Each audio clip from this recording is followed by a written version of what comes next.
Hello Internet, and welcome to this quick video on how to install the 0 Mega Ultimate Legacy Remaster mod pack. You're going to not go to that mod doc, we're getting ahead of ourselves. You're going to go to the Steam guide or the showcase video, wherever you can find the link to this here Google Drive page. It's not going to look quite like this, but it will look more or less like this. You're going to download it, and that's going to download a zip file to wherever your browser is set to download stuff. I have it on the desktop, and you're going to unzip that file, and the contents are going to look like this. Now, what you're going to need to do is find your game install. That's going to be wherever Steam has put your game. By default, it's usually in program files. I've got mine on an external drive, but you're looking for Steam Apps, Common, NZZXLC. Wherever you find this exe, the game executable, that's where it is. If you go to Steam and you go to the properties and you go to install files, that will also find it. And all you have to do is take the contents of the folder you downloaded and copy it into the game directory.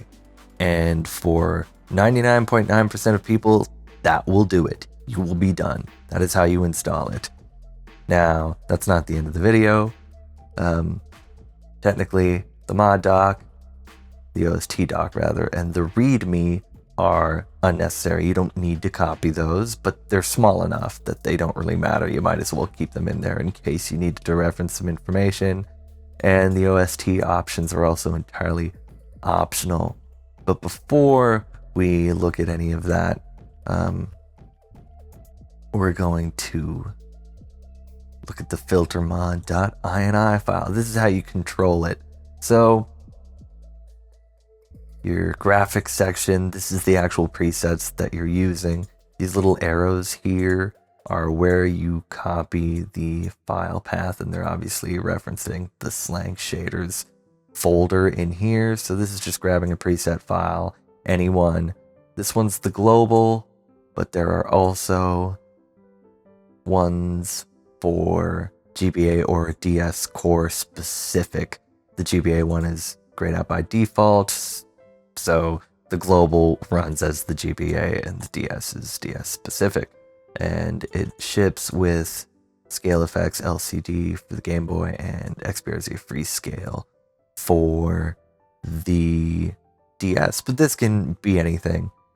I've included some of my favorites here in the customs that I've put together for this mod specifically, and also the two kind of leading upscaling, smoothing algorithms, as well as some screen effects.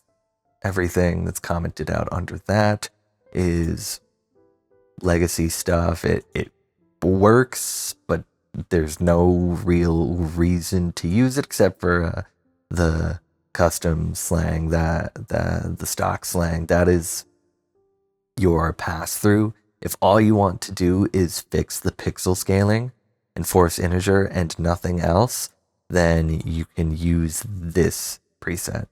All you have to do is copy and paste up until that little arrow, and there you run it, and you would save it. And this will update in real time as you're playing the game. You do not need to restart the game to do this. You will have to restart the game if you change your PC settings, though. But that's a given. Under that, we have our toggle hotkeys and controller pad inputs if you wanted to change the bindings on them, as well as changing the defaults of those three toggle states. Logging is deprecated, don't worry about it. That's the entire INI. You can obviously add more presets. All you would have to do is, that's reshade, don't worry about that. All you would have to do is go into your Slang shader, wherever it is, your Slang shaders folder, and grab whatever preset you want and copy its path relative to. So you would do VHS, and then vhs.slangp, and then it would load this shader so long as it could find these slang files here in the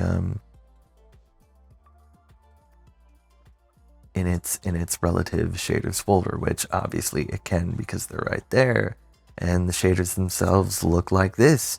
You could edit a shader. You can this is how you would edit the parameters of shaders if you wanted to change the shader parameters.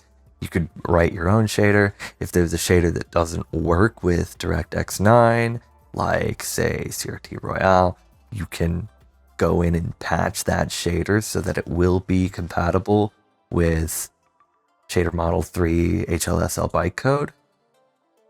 Just quick skim. This is what it looks like for this VHS shader.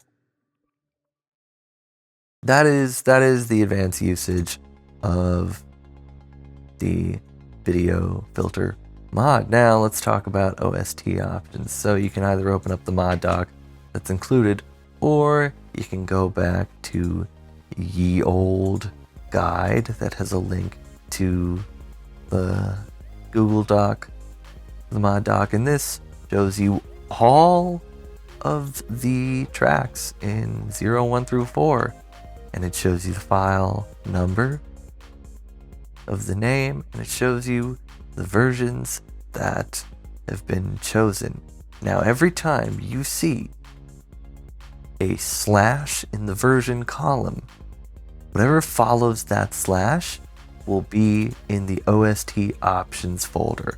And if for whatever reason you do not like the track that I chose in that place, say Infiltration 01, you would go to that game, you would find the BGM number, which in this case is 12, and you would copy it into the native PCX64 directory that you installed when you just copied the entire folder over. In this case it's 01. Now I'm not going to do this because I don't want to replace it, but those options are there, and for the later games the options get even more there's less 01 just because there's not as many tracks and it's not as fleshed out. But 03 and 04 particularly became a lot more epic and cinematic and had a lot more iconic tracks in them, so we had to split it out and organize it a little bit differently. But that's it. Again, this one's optional. You could delete all of this. Technically, if all you wanted to do is use the slang shaders that I put in the INI file, you could delete all except for those shaders from the slang shaders if you wanted to have the lightest install.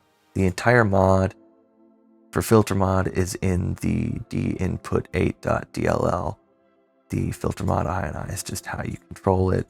The slang shaders is just what it reads to inform that control interface. And the OST is all in native PC64.